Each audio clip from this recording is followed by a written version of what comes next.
दोस्तों नमस्कार। दोस्तों, गांव अगर शहर में उठकर आ जाए और शहर से अगर बार बार इस देश के विकास का जिक्र होता हो, इस देश के गांव को खत्म कर शहरों में तब्दील करने का जिक्र होता हो, और अगर गांव शहर में आ गया तो उसके बाद सरकार के आंकड़े कहते हैं कि हर दिन तकरीबन 3.5 करोड़ का नुकसान हो रहा है। जी, 67 दिन को जोड़ दीजिएगा तो तकरीबन 20 से 25 हजार करोड़ की स्थिति में आकर टिक जाएगा। क्या वाकई इतना नुकसान हो गया? दूसरा सवाल है, अगर गांव शहर में आकर खड़ा हो रहा है तो इस देश के भीतर में क्या सिर्फ बजट शहरों के लिए होता है?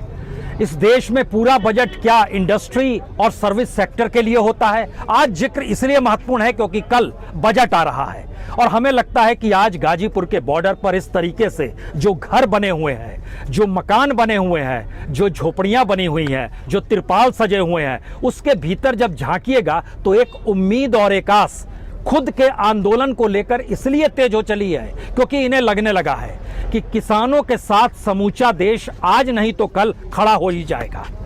और यह स्थिति कोई विकट भी नहीं है कि यह किसानों के साथ देश खड़ा ना हो। उसकी 2-3 वजहें हैं। पहली वजह यह है कि क्या लोकतंत्र के पाए चरमराने लगे हैं? क्या लोकतंत्र पर निगरानी रखने वाला मीडिया दरअसल बहक चुका है, वो सत्तानुकूल हो चुका है? इन दोनों सवालों के अक्स तले आज कई बातों को ध्यान दीजिएगा। इस देश के भीतर में इंफ्रास्ट्रक्चर को लेकर कितनी जमीन किसानों की ली जाती है? इस देश के भीतर में जो सड़क बनती है, जिस सड़क पर हम मौजूद हैं, ये NH-24 है।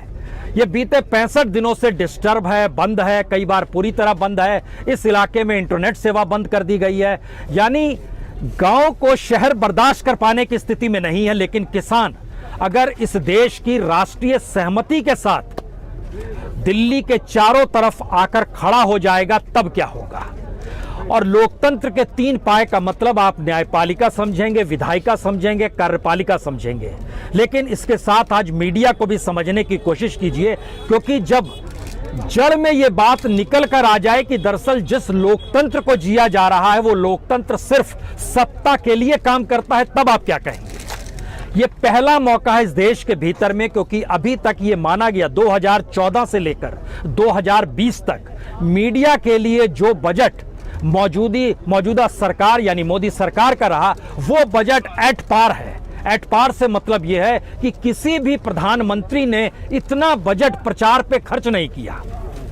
यह इतना बड़ा बजट है कि जो टीआरपी की रेस में जो विज्ञापन दाताओं से जो पैसा मिलता है, उससे भी ज्यादा बड़ा बजट है ये जो सरकार की तरफ से मीडिया को दिया गया। तो मीडिया क्यों सरकार के लिए काम नहीं करेगी? पहली बात। दूसरी बात, मीडिया अगर सरकार के लिए काम करेगी तो फिर जनता का भरोसा मीडिया पर कैसे होगा? शहरों में यह बात बार बार गूंजती रही कि वाकई भरोसा हो नहीं रहा है, लेकिन गांव, खेती और किसानों के बीच में जाते आप तो इससे पहले वो कहते थे, अच्छा ये अखबार में छप गया ना, ये सही होगा, ये टेलीविजन पे दिखला दिया गया, ये सही होगा। इसमें कोई दो मत नहीं है, मीडिया की यह भूमिका रही है। लेकिन पहली बार किसान आंदोलन कर रहा है और उसे ऐसा लग रहा है कि उसके आंदोलन को दिखाने वाले पत्रकारों को भी पुलिस पकड़ कर ले जा रही है। कल रात ही सिंधु बॉर्डर से 2 पत्रकारों को उठा कर ले गई। अगर ये लगने लगा है कि किसी भी पत्रकार की रिपोर्टिंग अगर इस तर्ज पे होती है जहां वो गवर्नेंस पर उंगली उठा दे, पुलिस प्रशासन के कामकाज पर उंगली उठा दे, या फिर सुप्रीम कोर्ट जब कह देता है कि आप आंदोलन कीजिए और वहां पर बिजली पानी काट दी जाती है, तो ये पूरी तरीके से ह्यूमन राइट वायलेशन है, जिसका जिक्र कॉन्स्टिट्यूशन में भी और जिसका जिक्र यूनाइटेड नेशन के चार्टर में भी है। यानी गांव के भीतर अगर ये महसूस होने लगेगा जिस दिन इस देश की न्यायपालिका, इस देश का नौकरशाह, इस देश की पार्लियामेंट, इस देश का मीडिया अगर सिर्फ उस सत्ता के लिए काम करता है जो सत्ता उनके हित के लिए काम नहीं कर रही है, या फिर ऐसा कानून बना दे रही है जिससे आने वाले वक्त में उनके बच्चों के सामने भी 2 जून की रोटी मुहैया करानी मुश्किल हो जाएगी।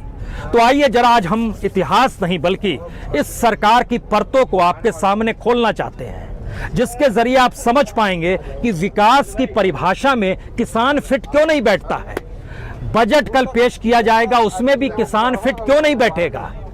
इस देश के भीतर में जो जीडीपी है, उस जीडीपी में योगदान जो एग्रीकल्चर का होता है उसमें सरकार का कोई योगदान नहीं है। वो खेतीहर मजदूर का योगदान है, किसानों का योगदान है, जिसकी जमीन है उसका योगदान है। क्योंकि भारत दुनिया के उन देशों में आकर खड़ा हो चला है जहां पर सबसे ज्यादा उत्पादन फसल का हो रहा है, मैक्सिमम एक्सपोर्ट भारत कर रहा है। और इस महामारी के दौर में भी एग्रीकल्चर यानी कृषि की विकास दर 3.4% रही।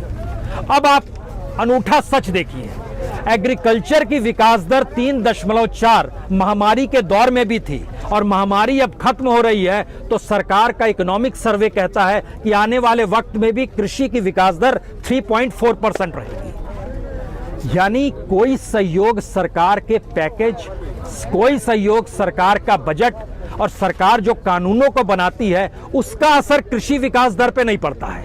उसका असर इस देश में इंडस्ट्री पर पड़ता है, उसका असर इस देश में सर्विस सेक्टर पर पड़ता है। जो महामारी का दौर था वो एग्रीकल्चर को अगर छोड़ दीजिए यानी खेती को छोड़ दीजिए तो हर सेक्टर नेगेटिव में था। नेगेटिव का मतलब होता है कि आप नीचे चले गए। नीचे जाने का मतलब होता है इस देश में बेरोजगारी बड़ी हो गई। नीचे जाने का मतलब होता है उत्पादन नहीं हो पा रहा है। नीचे जाने का मतलब होता है एक्सपोर्ट नहीं हो पा रहा है। नीचे जाने का मतलब होता है जो कर्मचारी जहां काम कर पा रहे हैं उनके लिए पैसा मुहैया कैसे होगा, यह भी स्थिति नाजुक हो गई। लेकिन एग्रीकल्चर एकमात्र क्षेत्र रहा जिसकी विकास दर पॉजिटिव में रही, और सरकार के बजट और इकोनॉमिक सर्वे के बाद भी वह उसी दिशा में रहेगी। तो सरकार का योगदान क्या हुआ? सरकार का योगदान एग्रीकल्चर को लेकर शून्य रहा। क्योंकि सरकार के आंकड़ों को आज जरा देखना शुरू कीजिए। ये आंकड़े इसलिए बड़े महत्वपूर्ण हैं क्योंकि किसानों की जमीन पर ही समूचा इंफ्रास्ट्रक्चर खड़ा होता है। सरकार ने एक नेशनल इंफ्रास्ट्रक्चर पाइपलाइन क्रिएट किया 2019 में। यह कहकर किया कि हमारे पास इतना पैसा है, 2020 से लेकर 2025 तक हम इतना पैसा देंगे। एग्रीकल्चर से जुड़े हुए हम सिर्फ एक इरिगेशन यानी सिंचाई का आपको डाटा बतलाते हैं। खुद सरकार ने कहा, मोदी सरकार ने कहा, देश के फाइनेंस मिनिस्टर ने कहा कि इरिगेशन पर हर साल 1,49,000 करोड़ रुपया खर्च किया जाएगा, और इस देश के भीतर में किसानों को कोई सिंचाई में दुविधा ना हो, 2025 तक टारगेट पूरा कर लिया जाएगा। सुनने में कितना अच्छा लगता है, लेकिन 2019 के बाद 2020 का फाइनेंशियल ईयर आया। सरकार को खर्च करने थे लगभग 1.5 लाख करोड़ रुपया, सरकार ने खर्च किया 1,10,000 करोड़ रुपया, 40,000 कम हो गया। दूसरा बरस शुरू हुआ, सरकार ने खर्च किया 1,02,000 करोड़ रुपए, लगभग 48,000 करोड़ रुपया खर्च कम हो गया। यह स्थिति धीरे धीरे होती क्या है, इस सिंचाई को लेकर भी जब आप इसका एनालिसिस कीजिएगा तो आपको पता चलेगा सिंचाई का पैसा वह शिफ्ट हो जाता है जो सब्सिडी दी जाती है बीज को लेकर, फर्टिलाइजर को लेकर, बिजली को लेकर, उसको भी सिंचाई के बजट से जोड़ दिया जाता है। यानी किसानों को जो बिजली दी जाती है सब्सिडाइज रेट पर, वह बजट में इरिगेशन के साथ जुड़ा होता है। पहली बात यह है। दूसरी बात, किसानों को बिजली क्यों चाहिए? किसानों को बिजली इसलिए चाहिए क्योंकि जमीन के नीचे पानी नहीं है। कैसे सिंचाई करेंगे? वहां पर बोरवेल चाहिए, वहां पर उसको अंदर पे ले जाना है, उसके लिए डीजल का कीमत महंगी हो गई, बिजली आप नहीं दे रहे हैं। दुनिया के किसी भी देश में भूजल जब नीचे चला जाता है तो स्टेट का पूरा बजट उसके लिए अतिरिक्त तौर पर क्रिएट किया जाता है जिससे किसान खेती करते रहे। यह एक दूसरा सच है। तीसरा सच, इस दौर में जितने भी प्रोजेक्ट सरकार लेकर आई, वह प्रोजेक्ट जिसके जरिए किसानों से खेती ली गई, किसान कुछ बहुत खुश हो जाते हैं कि उनको मुआवजा मिल गया, कुछ किसान बहुत खुश जाते हैं कि बाजार भाव से जमीन सरकार ले रही है। हम आपको एक और आंकड़ा, सरकारी आंकड़ा ही बतलाते हैं जिससे आप समझ पाएंगे इस देश के भीतर में कितने प्रोजेक्ट रुके पड़े हैं। किसानों को मुआवजा दे दिया गया, लेकिन धीरे धीरे स्थिति ऐसी होती चली गई कि किसान के पास पैसा है तो वो क्या करे? कुछ दिनों के बाद पैसा खत्म हो जाएगा। जमीन रहती तो फसल उपजाता, फसल उपजाता तो एक कीमत मिलते रहती, और एमएसपी का जिक्र जब होता है तो होता है कम से कम न्यूनतम मूल्य तो मिल ही जाता। लेकिन जब 4 गुना ज्यादा मुआवजा का जिक्र इस देश के भीतर में भूमि अधिग्रहण से शुरू हुआ, इस देश के भीतर में लगभग 3 लाख हेक्टेयर जमीन किसानों से जो ली गई वह आज भी किसी न किसी प्रोजेक्ट में अटकी पड़ी है।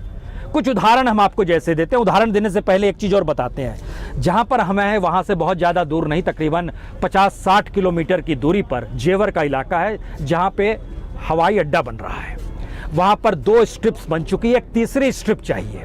तीसरी स्ट्रिप के लिए लगभग 7 गांव चूज़ किए गए हैं कि इनके किसानों की हम ज़मीन ले लेंगे, उन किसानों को बाजार मूल्य से ज़्यादा मुआवजा भी दे देंगे। चलिए यह भी ठीक है। जो 2 स्ट्रिप थी उसमें लगभग 27 गांव के किसानों की ज़मीन ले ली गई। उन 27 गांव के किसानों को जब मुआवजे में पैसा मिला, उन्होंने क्या किया? कुछ ने मकान पक्का करा लिया, कुछ ने कोई गाड़ी खरीद ली, कुछ ने शानदार जीवन जी लिया।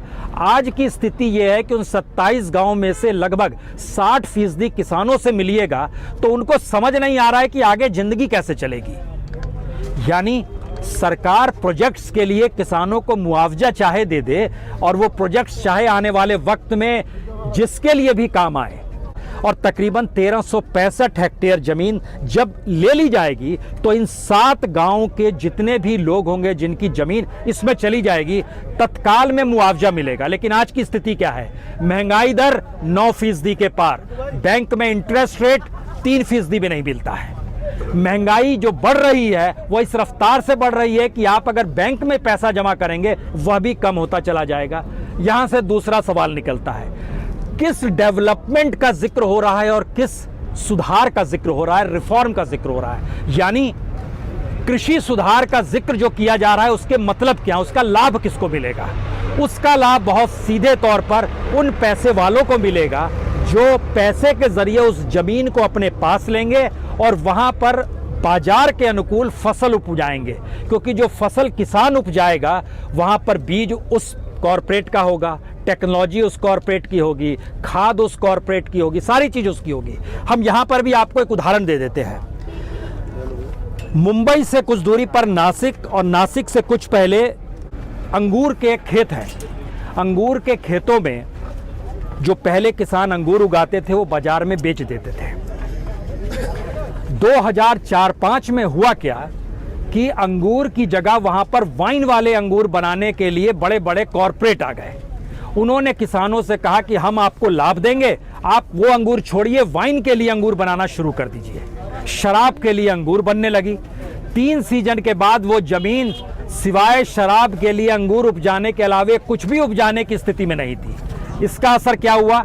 उसके बाद उन्होंने कहा आज हम कीमत दे पाने की स्थिति में नहीं है। सारे किसान दौड़े दौड़े स्टेट गवर्नमेंट के पास गए, राज्य सरकार के पास गए, कुछ तो हमारा भला कीजिए। बोले हम क्या भला करें आपका, आप लोग तो जो उपजा रहे हैं, आप लोग के बीच में कॉन्ट्रैक्ट है, हम कुछ नहीं कर सकते हैं। किसान अपनी ही जमीन पर, हम जो नासिक के किसानों का जिक्र कर रहे हैं, किसान अपनी जमीन पर मजदूर है और वहां पर वह शराब के पीपे उठाता है।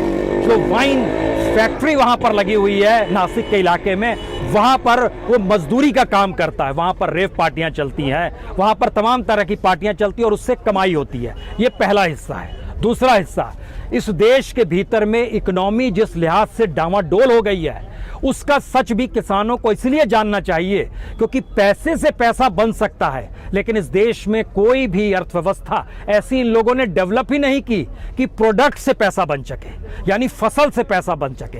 इस देश के भीतर में जो रियल एस्टेट सेक्टर है वह लगभग तबाह हो चला है। उस तबाही की स्थिति का एक आंकड़ा आपको बतला देते हैं। इस देश में लगभग 5,02,340 घर ऐसे हैं जो खाली पड़े हैं। जिस जमीन पर यह रियल एस्टेट ने अपने आप को खड़ा किया उसमें लगभग 1,80,000 हेक्टेयर जमीन खेती की है, और 1,80,000 हेक्टेयर में जितनी खेती होती है उस खेती के एमएसपी को भी सरकार देने को तैयार नहीं है। लेकिन 1,80,000 हेक्टेयर जमीन पर जो रियल एस्टेट खड़ा हो गया उसका जब एनालिसिस आप करना शुरू कीजिएगा तो आपको जानकर हैरत होगी। जो एमएसपी की कीमत है 1,868 रुपए मान लीजिए धान के, 1,925 रुपए गेहूं के, इसको आप 10 से गुना कर दीजिए। रियल एस्टेट वहां जब आता है तो इससे 10 गुना ज्यादा वो कमा के चला जाता है। जमीन किसकी थी? किसान की थी। उस पे पैसा दिया गया, सरकार ने कहा अरे दीजिए आप, रियल एस्टेट यहां पर बनेगा, कोई इंफ्रास्ट्रक्चर बनेगा। इस देश के भीतर में किसानों की जमीन लगभग बीते 6 बरस में, सिर्फ 6 बरस में, 2014 के बाद से हम जिक्र आपसे कर रहे हैं, तब से लेकर अब तक इस देश में लगभग समूचे देश की जो एग्रीकल्चर लैंड है उसका लगभग 0.89% शिफ्ट किया गया है। और 21वीं सदी में यानी 2000 से लेकर अगर 2020 तक आइएगा तो वो एवरेज चलता था 0.25% एग्रीकल्चर लैंड जो शिफ्ट किया गया इंडस्ट्री को, रियल एस्टेट को। फिर नया संकट आ गया। यानी 2 तरीके से काम होंगे। पहला तरीका, इस देश के भीतर में जो किसान अपनी जमीन पर मजदूर हो जाए और कॉरपोरेट जो कहे उसकी फसल उपजाए, पहले 2-3 फसल में उसको लाभ दे दिया जाएगा, तीसरी बार से वो गुलाम हो जाएगा। दूसरी स्थिति, किसानों की जमीन को ही खरीदार के तौर पर आने वाले वक्त में कॉरपोरेट मौजूद होगा। इस कानून के अक्स तले जो कृषि सुधार का जो पूरा भभका खड़ा किया गया है, मेरे ख्याल से वह इस तिरपाल वाले घर से भी बुरी हालत में किसानों को किसान के घर पे ले आएगा। और इसके लिए आपको बहुत दूर जाने की जरूरत नहीं है। इस देश के भीतर में कई राज्यों में कॉन्ट्रैक्ट फार्मिंग हो रही है, कई राज्यों में कॉन्ट्रैक्ट फार्मिंग हुई है। उसमें भी जो डेवलप राज्य है उसमें 2 राज्यों का नाम लेते हैं, कर्नाटक है और दूसरा महाराष्ट्र है। महाराष्ट्र पहले नंबर पर आता है जहां पर सबसे ज्यादा किसान खुदकुशी कर लेता है। कर्नाटक पहले नंबर पर आता है जहां पर शहरी किसान जो मजदूर के तौर पर गांव छोड़कर शहर आ गया वो सबसे ज्यादा गरीब है। यूनाइटेड नेशन की रिपोर्ट बतलाती है कि महाराष्ट्र और कर्नाटक 2 ऐसे राज्य हैं जहां पर दुनिया के सबसे ज्यादा गरीब शहरी लोग रहते हैं। आप कल्पना कर पा रहे हैं, भारत की 5 ट्रिलियन का सपना देखा जाता है। मोदी सरकार मान लीजिए जिक्र करती है हमारी जीडीपी इतनी बढ़ जाएगी, उस जीडीपी की इकोनॉमी में एग्रीकल्चर का कोई स्थान नहीं है। लेकिन एग्रीकल्चर से जुड़े हुए किसानों ने अगर तय कर लिया कि इस देश में अपनी जमीन नहीं देंगे, तो फिर यकीन जानिए इस देश की इकोनॉमी में आपको अपने बजट और अपने सिस्टम में किसानों को भी जोड़ना होगा और एग्रीकल्चर को भी जोड़ना होगा। क्योंकि इसका एक और सच है, इसका सबसे बड़ा दूसरा सच देखिए, इस देश के भीतर में जो सड़क बनानी है, जो रेलवे पे काम होना है, उसका भी एक बजट 5 साल का सरकार ने निकाल के दिया। सड़क के लिए कहा गया कि हम लोग हर साल जो है लगभग 3,40,000 करोड़ रुपए खर्च करेंगे। सरकार के पास पैसा नहीं है। 2020 में वो सिर्फ 2,60,000 करोड़ रुपए दे पाए, 2021 में 2,83,000 करोड़। यानी देखिए जो बता रहे हैं उतना पैसा सरकार नहीं दे पा रही है। रेलवे पर कहा गया 2,28,000 करोड़ रुपए हर साल ईयर बाय ईयर 2025 तक खर्च करेंगे और फिर रेलवे तो जनता की शानदार हो जाएगी। जैसे सड़क जनता की शानदार हो जाएगी उसी तरह रेलवे भी शानदार हो जाएगी। उसका सरकार का बजट इकोनॉमिक सर्वे में निकल कर आया कि 2019 में लगभग 50% दे पाए, 2020 में लगभग 52% पैसा दे पाए, बाकी पैसा दे पाने की स्थिति में सरकार नहीं थी। और ये कमोवेश हर जगह। और जब हम एनसीआर के इलाके में, ये नोएडा और गाजियाबाद के बीच का हिस्सा है, एक लिहाज से आप समझिए, इसको स्मार्ट सिटी के तौर पर भी रखा गया है। आपको जानकर यह भी हैरत होगी, जो स्मार्ट सिटी का बजट है वह बजट भी ग्रामीण बजट का शिफ्ट हो जाता है। एग्रीकल्चर की इकोनॉमी शिफ्ट हो जाती है, किसानों के हक शिफ्ट हो जाते हैं और उसके जरिए स्मार्ट सिटी का सपना दिखाया जाता है। और स्मार्ट सिटी का मतलब क्या है? दुनिया भर में स्मार्ट सिटी का जो मतलब है, भारत में स्मार्ट सिटी का मतलब अभी भी सिर्फ पानी और बिजली और सड़क ही है। यानी बेसिक चीजों की लड़ाई इस देश में शहर लड़ रहे हैं और गांव को सपना दिखाया जाता है कि आप अगर इन 3 कानूनों के जरिए देश के किसी भी हिस्से में चले जाइए, आप अपनी फसल बेच सकते हैं। यह कुछ ऐसा ही है जिस देश के भीतर में एक ड्राइवर की नौकरी ना हो और सरकार कहे हमने सबको पायलट का लाइसेंस दे दिया है, अब आप हवाई जहाज चला सकते हैं। इम्पॉसिबल सी चीज है, ये कैसे संभव है? इसीलिए अब अगला सवाल है, क्या इस देश के भीतर में किसानों की सहमति के साथ राष्ट्रीय सहमति बनेगी? क्योंकि एक के बाद एक जो पंचायतें हो रही हैं, जिले दर जिले जो पंचायतें हो रही हैं, चाहे वो मुजफ्फरनगर में हुई हो, चाहे कल मथुरा में हुई हो, चाहे आज बढ़ौत में हो रही हो, चाहे हरियाणा के जिले दर जिलों में हो रही होगी, हर जिले के भीतर जब झांकना शुरू कीजिएगा और उसके जब किसानों की तादाद को देखिएगा तो पहली बार किसान ना तो जाति के नाम पर खड़ा है, ना धर्म के नाम पर खड़ा है। सरकार प्रयास जरूर करेगी, पॉलिटिशियन प्रयास जरूर करेंगे, जाट और गुज्जरों को लड़ाने के लिए हरियाणा में प्रयास हो रहे हैं, ये होंगे, इससे कतई इनकार नहीं है। लेकिन एक वक्त के बाद किसानी प्रोफेशन है, किसानी पेट से जुड़ा हुआ सवाल है, किसानी कोई जाति और धर्म नहीं है। और भारत की राजनीतिक स्थिति में अगर राष्ट्रीय सहमति किसान आंदोलन के साथ बन गई, जो गाजीपुर में राकेश टिकैत के 2 आंसुओं के बाद अगर दिखाई देने लगती है, तो इसका यह मतलब कतई नहीं है कि आने वाले वक्त में हर किसान को रोना ही है। इस देश की राजनीतिक स्थिति को भी समझ लीजिए। मौजूदा वक्त में इस आंदोलन में कोई नेता ऐसा नहीं है जिसके एक ऐलान से इतनी बड़ी तादाद में किसान और मजदूर आकर खड़े हो जाएं। आंदोलन नहीं था तो किसान की स्थिति क्या थी? किसानों की छोड़ दीजिए, जो किसान नेता भी बनना चाहते थे उनकी क्या स्थिति थी? राकेश टिकैत का ही जिक्र कर लीजिए। राकेश टिकैत 2014 में अमरोहा से चुनाव लड़ते हैं, उनको कितने वोट मिलते हैं? सिर्फ 9000 वोट मिलते हैं।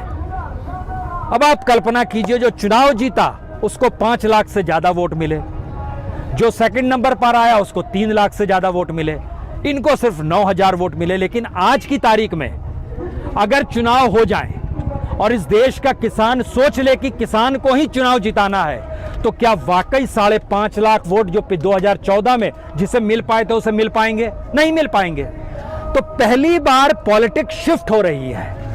अगर राजनीति ने करवट बदलनी शुरू कर दी तो इस देश के भीतर में संसद भवन के भीतर बनते कानूनों को भी परिवर्तित होना पड़ेगा। यूं ही प्रधानमंत्री ने नहीं कहा कि हम एक कॉल पर हैं, यूं ही कृषि मंत्री ने नहीं कहा कि 1.5 साल के लिए सस्पेंड कर देते हैं, यूं ही सुप्रीम कोर्ट ने नहीं कहा हम कमेटी बना देते हैं। इस देश के भीतर में डेमोक्रेसी क्रैक कर रही है और उसके लिए 2 उदाहरण और आखिर में सुन लीजिए। हाथरस में जब एक लड़की के साथ जो कुछ हुआ और वहां पर जिस तर्ज पे जला दिया गया रात के अंधेरे में हाथरस की लड़की को, उसके परिवार वालों ने क्या कहा?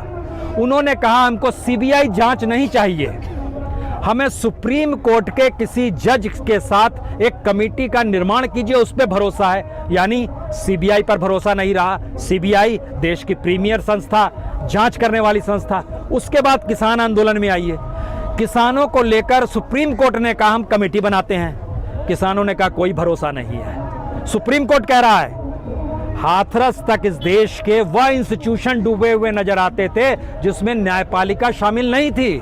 किसान के आंदोलन के वक्त वह इंस्टीट्यूशन शामिल हो गए जो डेमोक्रेसी का बेस है, यानी संविधान की व्याख्या करने के लिए सुप्रीम कोर्ट है, उसके कमेटी पर भी भरोसा नहीं है।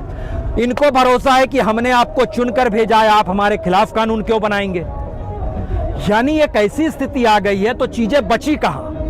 पार्लियामेंट में मनमर्जी हो रही है, सुप्रीम कोर्ट सत्ता के लिए पैरवी कर रहा है, नौकरशाही पूरी तरीके से सत्ता के लिए काम करने लगी।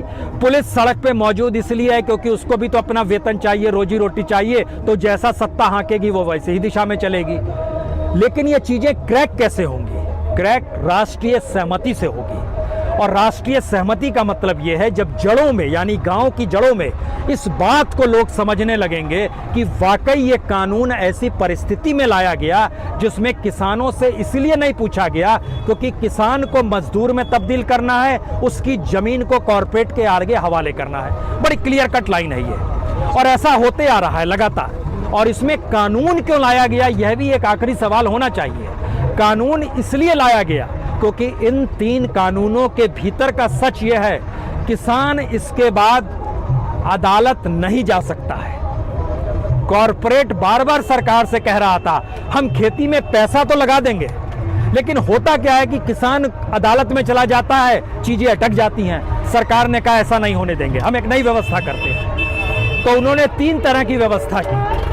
सबसे बड़ी व्यवस्था तो यही हो गई कि किसी भी हालत में ये सारे मामले कोर्ट में नहीं जाएंगे, एसडीएम के लेवल पे अटका दिए जाएंगे।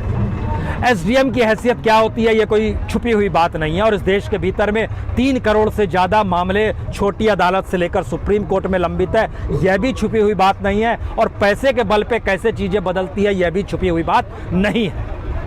पहली बात ये हो गई। दूसरी बात, इस देश के भीतर में जो फसल बेचने की परिस्थिति है, किसान तो दूर, इस देश के लगभग 70% लोग ऐसे नहीं हैं जो अपने घर से बाहर निकलकर सफर पर निकलें अपना प्रोडक्ट बेचने के लिए। इम्पॉसिबल सी चीज है।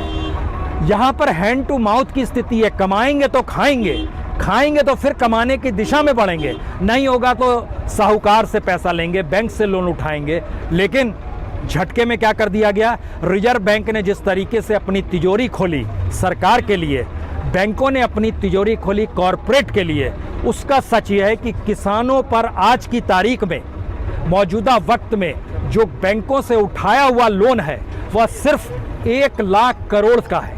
लेकिन जो कॉरपोरेट लोन उठा के भाग गए, कुछ विदेश भाग गए, कुछ सरकार के साथ खड़े हैं, वह लगभग 12.5 लाख करोड़ पार कर चुका है।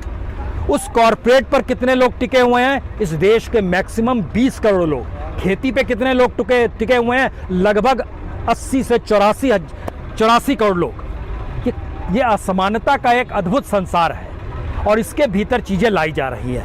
आखिरी बात, जो सरकार के डॉक्यूमेंट ही कहते हैं, हमको लगता है ये आखिरी बात इसलिए समझने की जरूरत है क्योंकि कल जब बजट आएगा तो हर की निगाह इस बात को लेकर होगी, एग्रीकल्चर का क्या होने वाला है। हम आपको बताते हैं जो इकोनॉमिक सर्वे ने बतलाया है।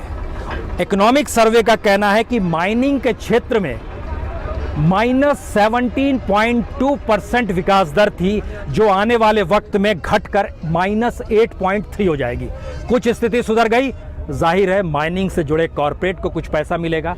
जाहिर है माइनिंग में तेजी लाने के लिए सरकार कोई प्रयास करेगी, जरूर करेगी। अच्छी स्थिति हो गई। मैन्युफैक्चरिंग में 19.4 नेगेटिव माइनस जा रहा था विकास दर। सरकार कह रही है, उसकी जो इकोनॉमिक सर्वे है वो कह रहा है आने वाले वक्त में ये 0.4% पे ले आएंगे, यानी अच्छी स्थिति हो रही है, अच्छी बात है। कंस्ट्रक्शन जो -30.4% पे था वह अच्छी स्थिति में होकर 4.4% पे आ जाएगा, यह भी अच्छी बात है। सारी बातें अच्छी है, लेकिन एग्रीकल्चर में सुधार क्यों नहीं होगा? सरकार का डाटा कहता है कि एग्रीकल्चर 3.4% ऐसे वक्त में रहा जब ये देश की डामाडोल स्थिति दुनिया के सामने होती चली जा रही थी, लेकिन एग्रीकल्चर ने इस देश को संभाल लिया। और जब सरकार का बजट आएगा और आने वाले वक्त में सरकार एग्रीकल्चर के लिए इतने सुधार के कार्यक्रम जो बता रही है, उसके बाद भी 3.4% ही विकास दर रहेगी। इसका क्या मतलब है? इसका मतलब यह है कि जो एग्रीकल्चर की इकोनॉमी है वो अलग अलग माध्यमों से कैसे शिफ्ट की जाए और दूसरे माध्यमों को डेवलप किया जाए, और एग्रीकल्चर को सरकार के ऊपर नहीं कॉरपोरेट पर निर्भर बनाते हुए उस कॉरपोरेट से पैसा टैक्स के तौर पर ले, पार्टी फंड के नाम पर लें, या जो शब्द आपको देना है वो बॉन्ड खरीद ले, इलेक्ट्रल बॉन्ड खरीद ले, जो भी कहना है कह दीजिए। लेकिन एग्रीकल्चर की इकोनॉमी कैसे शिफ्ट होगी? क्योंकि अनूठा सच ये है इस देश का, 48% जीडीपी में अगर इस देश के ग्रामीण भारत का हाथ है, तो एग्रीकल्चर ने इस देश के समूचे अनऑर्गेनाइज सेक्टर को संभाला हुआ है। और दुनिया भर की रिपोर्ट, चाहे वो हार्वर्ड यूनिवर्सिटी की रिपोर्ट हो, MIT की रिपोर्ट हो या यूनाइटेड नेशन की रिपोर्ट हो, उसका बहुत साफ कहना है कि भारत में जिस दिन एग्रीकल्चर खत्म हो गया और एग्रीकल्चर इकोनॉमी पे टिके हुए लोगों की परिस्थिति जो है, कोई सामाजिक सुरक्षा इनको नहीं मिल पाएगी। इसीलिए इन 3 कानूनों का समर्थन करते हुए इंटरनेशनल मॉनेटरी फंड यानी IMF ने भी कल ये कह दिया, कानून तो बहुत शानदार है लेकिन सरकार थोड़ा ध्यान रखे, सामाजिक सुरक्षा उनको मिल जाए। वह तो मान लीजिए अमेरिका में बैठे हुए हैं, भारत के भीतर का सच क्या है? एक आंदोलन करने के लिए सड़क पर बिजली और पानी तक काटने की स्थिति में जब सरकारें आने लगी हो और एक दूसरी सरकार से गुहार लगानी करनी पड़ती हो आंदोलनकारियों की, तब इसके मतलब बहुत साफ हैं कि इस देश की राजनीतिक परिस्थितियों में और लोकतंत्र की परिभाषा को बदलने की दिशा में ये आंदोलन बढ़ चला है। उम्मीद और रास रखिए, क्योंकि इस तरीके से जो तिरपाल के भीतर बैठकर, वह भी NH-24 पर हम बैठे हुए हैं और तमाम लोग यहाँ पर जिस तरीके से आ रहे हैं, यही हिंदुस्तान है। और इस हिंदुस्तान की खोज यकीन जानिए खेत से ही निकलेगी, आवाज़ सड़क से ही उठेगी। बहुत बहुत शुक्रिया, बहुत बहुत शुक्रिया, बहुत बहुत शुक्रिया, बहुत बहुत शुक्रिया।